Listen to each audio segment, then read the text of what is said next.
రూ.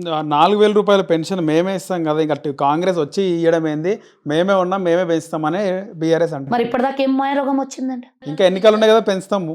ఆల్రెడీ ఇప్పుడు మొన్న ప్రకటించింది కదా, రూ. 1,000 పెంచుతా అని చెప్పి. పెంచుతాను ప్రకటించిన మీకేం అంటే మేము చెప్తే గానీ మీకు ఓట్స్ రాలేదా?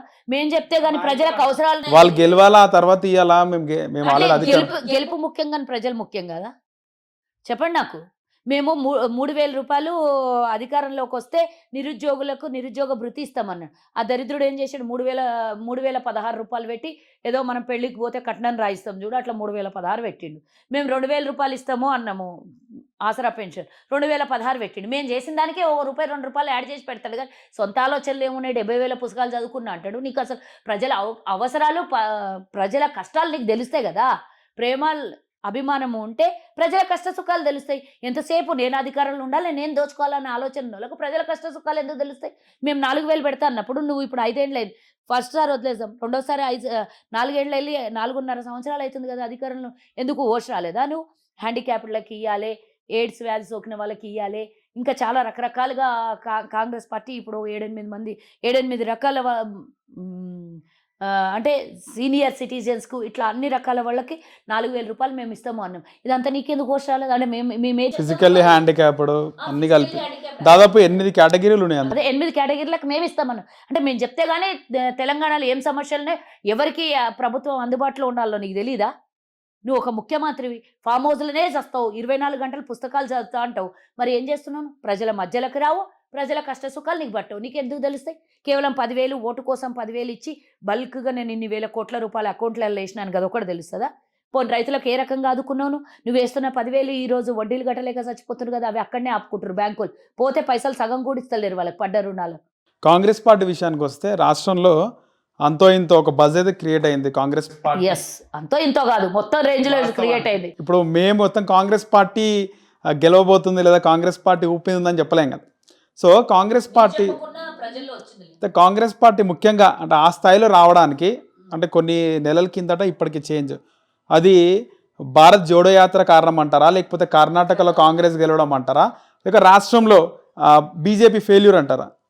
బీజేపీ ఫెయిల్యూర్ కాదు, బీఆర్ఎస్ ఫెయిల్యూర్. నేను ఒకటి చెప్తా. మొదటిది రాహుల్ గాంధీ గారిని డీమోనటైజ్ చేయడానికి ఒక 10,000 కోట్ల రూపాయలు ఖర్చు పెట్టిండొచ్చు. పప్పు అని నిరూపించే ప్రయత్నం చేశాను. కానీ ఆయన ఎంత మంచి మనసుతో ఎవ్వరిని దుర్భాషలాడలేదు, ఎవ్వరిని తిట్టలేదు, ఎవ్వరి మీద కక్ష సాధింపు చర్యలు చేయలేదు. కానీ నేను ఏంది అనేది ప్రూవ్ చేసుకోవాలని కూడా కాదు, ప్రజల సమస్యల కోసం కన్యాకుమారి నుంచి కాశ్మీర్ వరకు సుదీర్ఘ పాదయాత్ర, ఎండల్లో వర్షంలో మంచు కొండల మీద మండు టెండల్లో రాహుల్ గాంధీ గారి పాదయాత్ర 4,070 కిలోమీటర్లు సుదీర్ఘ పాదయాత్రలో అన్ని రకాల అనుభవాలని, అన్ని వర్గాల ప్రజల్ని, అన్ని రకాల సమస్యల్ని తెలుసుకున్నారు రాహుల్ గాంధీ గారు. అయితే ఆ ప్రజల్లో బ్రహ్మరథం ఆనాడు రాహుల్ గాంధీ గారు పాదయాత్ర చేస్తే అదొక చరిత్ర. ఆనాడు గాంధీ మహాత్ముడు చేసిన తర్వాత ఈరోజు రాహుల్ గాంధీ గారు చేశారు. ఇదో చరిత్రగా మిగిలిపోతుంది. కాబట్టి రాహుల్ గాంధీ పాదయాత్రలో ఎవరిని ద్వేషించలేదు. ప్రజల్ని కలిసారంటారు అందులో? ఎందుకు కలవలేదా? అన్ని రకాల ప్రజలు మీరు చూడలేదా? ముఖ్యంగా మన తెలుగు రాష్ట్రాల్లో చూడలేదా మీరు? ప్రతి నియోజకవర్గంలో రాహుల్ గాంధీ గారి పాదయాత్ర ఎక్కడెక్కడ ఉందో రైతుల్ని కలిసిండ్రు, హ్యాండిక్యాప్డ్ని కలిసిండ్రు, లేబర్ యూనియన్ని కలిసిండ్రు, లాస్ట్కి ఎవరిని అంటే కూడా మన ఏమంటారు హిజ్రాస్ని కూడా కలిసిండ్రు, ఇంకా విద్యార్థుల్ని, నిరుద్యోగ యువతని కలిసిండ్రు, విద్యార్థుల్ని కలిసిండ్రు, ఇట్లా ప్రతి ఒక్క వర్గాన్ని కలిసిండ్రు. లాస్ట్కు మెకానిక్ చేసుకునే షెడ్ల దగ్గర నుంచి నడుచుకుంటూ పోతే వాళ్ళని కూడా కలిసిండ్రు, టీ షాప్లలో టీ చేసుకునేటోళ్ళని కలిసిండ్రు, హోటళ్ళల్లో తిని వంట చేసే వాళ్ళ హోటల్లో చేసుకునే కార్మికులను కూడా కలిసిండ్రు. అందరినీ, అన్ని వర్గాల ప్రజల్ని రాహుల్ గాంధీ గారు మీట్ అయినరు, వాళ్ళ సమస్యల్ని తెలుసుకున్నారు. కాంగ్రెస్ వస్తే ఏం చేస్తుంది, వాళ్ళకున్న సమస్యలు ఏంటి, రెండు తెలుసుకొని మేము వచ్చిన తర్వాత ఏం చేస్తామని కూడా హామీ ఇవ్వడం. మామూలుగా అదొకటి. మీరు అడిగిన 3 ప్రశ్నలకు నేను సమాధానం చెప్పండి. రెండవది వచ్చేసి ఈరోజు కేంద్రంలో బీజేపీ మీద పూర్తి స్థాయిలో వ్యతిరేకత ఉంది. మనకందరికీ తెలుసు. ఈరోజు వాళ్ళు దేశాన్ని దోచి గుజరాతీలకు పెడుతున్నారు. అది మాట్లాడితే వాళ్ళు మాట్లాడనియరు. మనం ప్రశ్న ఒకటైతే జవాబు ఒకటి ఉంటుంది. మన మాటని డైవర్షన్ చేసేదే బీజేపీ. మీరు డిబేట్లనైనా చూడండి, బహిరంగ సభలనైనా చూడండి, కూర్చొని వాళ్ళతో డిస్కషన్ చేసినా చూడండి, వాళ్ళు డివేట్ చేస్తారు, సబ్జెక్ట్ని డివేట్ చేస్తారు. కాబట్టి వాళ్ళకు చరిత్రలో ఉన్నోళ్ళు కాదు, చరిత్ర తెలిసినోళ్ళు కాదు. కాబట్టి అదొకటి దేశం మీద అరాచకం నడుస్తుంది. దేశం అప్పుల పాలు చేసింది. ఇందాక నేను చెప్పిన కదా ఈడ 5,00,000 కోట్లు. దేశం మీద వాళ్ళేం చేసిండ్రు? 65 సంవత్సరాలు ఇదే భారతదేశానికి గతంలో ఉన్నటువంటి అన్ని ప్రధానులు పరిపాలిస్తే 57 లక్షల కోట్ల అప్పు అయింది. ఈరోజు అదే దేశంలో అదే ప్రభుత్వం అదే పరిపాలనలో నువ్వేం కొత్తగా సంస్థలు తేలేదు, కొత్తగా నిర్మాణాలు ఏం చేయలేదు, కొత్త అభివృద్ధులు ఏమీ జరగలేదు. అయినా కానీ 1,10,000 కోట్ల రూపాయలు 110 లక్షల కోట్ల రూపాయలు ఈరోజు దేశం మీద అప్పు మోపిండు. ఏం చేసిండ్రు అయ్యా అంటే ఇంతవరకు తెలియదు. పిఎం నిధులు ఏమైనాయో చెప్పరు. 12 లక్షల కోట్లు రైతులకు ఏదో ఏకకాల రుణమాఫీ అన్నట్ల వాళ్ళ గుజరాతోలకు దొంగల్ని ఈరోజు దేశం నుంచి విదేశాలకు పంపించి 12 లక్షల కోట్ల రూపాయలు బ్యాంకులో అప్పుల్ని మాఫీ చేశారు. ఈరోజు నిల్వలు ఉన్న బంగారాన్ని కథం పట్టించేసారు బ్యాంకులో, రిజర్వ్ బ్యాంక్.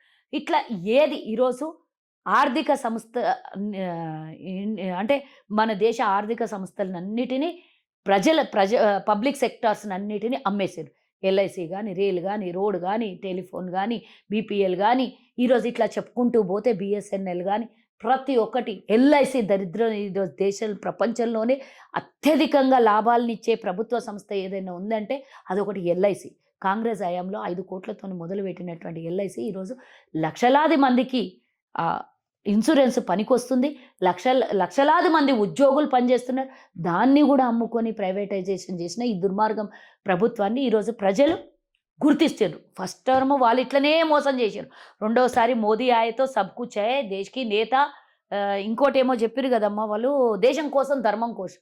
ఈరోజు దేశం లేదు, ధర్మం లేదు. 80% ఉన్న హిందువులని నాశనం చేసేస్తున్నారు. 80% ఉన్న వాళ్ళకి ఏవీ ఎందుకంటే 80% హిందువులకు ఎందుకు సాయం చేస్తలేరు అంటే ఇదే 1200 గ్యాస్ 80% ఉన్న హిందువులకు 400కి ఇస్తలేరు. ఇదే 80% ఉన్న హిందువులకు 60 రూపాయలు పెట్రోల్ ఇస్తలేరు. కాబట్టి ప్రజలు అర్థం చేసుకున్నారు. రాహుల్ గాంధీ గారు విడమర్చి చెప్పిన ప్రజల దగ్గర, నేను ప్రేమిస్తాను, నేను ద్వేషించను, మీరు కూడా ఎవరిని ద్వేషించొద్దు అని అందరికీ ప్రేమ అనురాగం పంచుకుంటూ కాశ్మీర్ వరకు ప్రయాణం చేసినటువంటి రాహుల్ గాంధీ గారి పాదయాత్ర దేశం ఆలోచింపజేసింది. దేశంలో ఉన్నటువంటి అన్ని రకాల మేధావులు ఆలోచిస్తుర్రు. అది ఒక ప్లస్. ఇంకోటి ఇక్కడ రాష్ట్రంలో బీఆర్ఎస్ బీజేపీ వేరే కాదు అనేది బయటపడింది. కేసీఆర్ అవినీతి కూడా బయటపడింది. ఎప్పటికప్పుడు రేవంత్ రెడ్డి గారు కాంగ్రెస్ వర్గం మొత్తము వీళ్ళు చేసిన ప్రతి ఒక్కటి, ధరణిలో కానివ్వండి, మియాపూర్ భూముల్లో కానివ్వండి, లిక్కర్ స్కామ్ కానివ్వండి, లేకపోతే ఔటర్ రింగ్ రోడ్ స్కామ్ కానివ్వండి, ప్రతి ఒక్కటి కేసీఆర్ చేసిన అవినీతిని ఎప్పటికప్పుడు రేవంత్ రెడ్డి గారు ఒక అధ్యక్షుడిగా అన్ని విషయాలని బయట పెడుతున్నాడు, ప్రజల ముందుకు తీసుకుపోతున్నాడు. ఇన్ని రోజులు తెలియలేదు ప్రజలకు ఇంత అవినీతి జరుగుతుందా అంటే దాని కవరింగ్కి వేరే చెప్పాడు కేసీఆర్. ఈరోజు అవన్నీ బయలైనాయి. అమ్మో రాష్ట్రాన్ని దోచేస్తున్నాడు. ఇంకా కేసీఆరే ఉంటే ఒక గజం జాగా మిగిలిపోదు.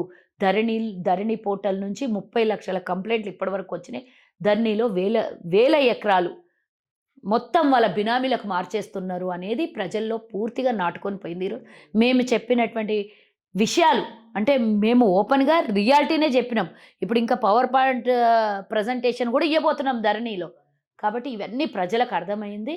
అందుకే కాంగ్రెస్ గ్రాఫ్. ఇంకోటి కర్ణాటకలో గెలుపు కూడా కాంగ్రెస్కి బూస్టింగ్ ఇచ్చింది. కార్యకర్తలు బాధలో ఉన్నారు. 10 ఏళ్ల నుంచి జెండా మోసి వాళ్ళ మీద అక్రమ కేసుల్ని బనాయించి వాళ్ళ కనీసం రేషన్ కార్డులు కూడా ఉండనీయకుండా క్యాన్సిల్ చేయించినటువంటి దుర్మార్గమైనటువంటి చరిత్ర ఈ టీఆర్ఎస్ పార్టీది. తెలంగాణలో రకరకాల కష్టాల్లో పడ్డటువంటి పార్టీ కార్యకర్తలు కానీ, పార్టీ అభిమానులు కానీ ఈరోజు కర్ణాటకలో గెలిచిన తర్వాత డెఫినెట్గా మేము కూడా కలిసికట్టుగా ఎంత కష్టాలు వచ్చినా సరే, ఇప్పటివరకు 9 ఏళ్ళు పడ్డాం, ఇంకో 6 నెలలు పడలేమా, ఈ కష్టాల నుంచి మనం గట్టెక్కి అందరూ ప్రజలు బాగుండాలి, అందులో మేము ఉండాలి అనుకొని కార్యకర్తలు గట్టిగా పనిచేస్తున్నారు. కాబట్టి అన్ని రకాలుగా కాంగ్రెస్కి ప్లస్ అయింది ఈరోజు తెలంగాణ. హాయ్ ఫ్రెండ్స్, మా టుడే టుమారో యూట్యూబ్ ఛానల్ చూస్తున్నందుకు చాలా థ్యాంక్స్. మరిన్ని లేటెస్ట్ వీడియోస్ కోసం వెంటనే సబ్స్క్రైబ్ చేయండి. అలాగే ఈ బెల్ని కూడా రింగ్ చేసేయండి. మా నోటిఫికేషన్స్ అన్ని మీ మొబైల్లో వస్తాయి. అలాగే మా వీడియోస్ మీకు నచ్చితే లైక్ చేయండి, షేర్ చేయండి, నచ్చకపోతే కామెంట్ చేయండి.